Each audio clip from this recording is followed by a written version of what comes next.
the billboard, the Hangman campaign, one of the greatest advertising stories ever, as far as I'm concerned. Just talk about how that happened, your first major campaign, and the leap of faith that you guys took, and how it actually worked really well for you.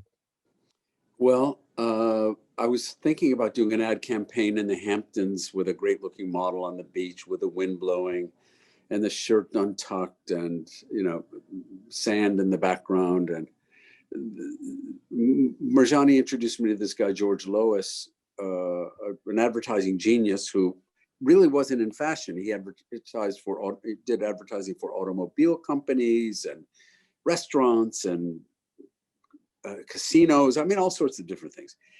A real, famous guy, but real old ad guy.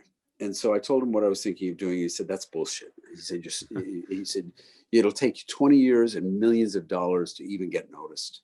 And he said, what the fuck are you doing? He said, you're going to waste your time and money.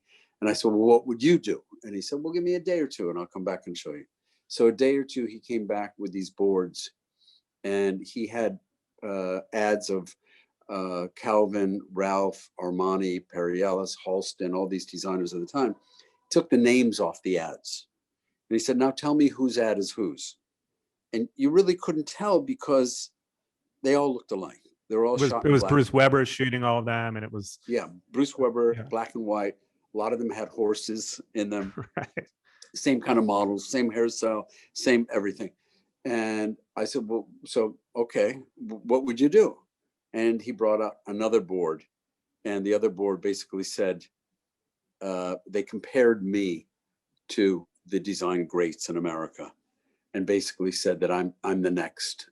And I said, "You can't do that. That's how could you put somebody else's name on a billboard with mine?" He said, "No, it's legal. You can do it. You can compare yourself to anybody." And I hemmed and hawed, and I did not feel good about doing it. But then my partner, Joel Horowitz, and Marjani said, "Let's try it. Let's just try it." So we put a billboard up in Times Square, put some ads on some phone booths, and the industry went crazy. And people in New York, especially, went crazy. Said, "Who is this? Who does he think he is? He's an unknown, comparing himself to Calvin Klein, Ralph Lauren, Perry Ellis." And the George Lois, the ad guy, said, "Look, at least they're going to come look at your clothes." And people started going to my Columbus Avenue store, looking at the clothes and actually buying the clothes. So then we had shops in Bloomingdale's and Saks and Macy's and all over. And the business took off.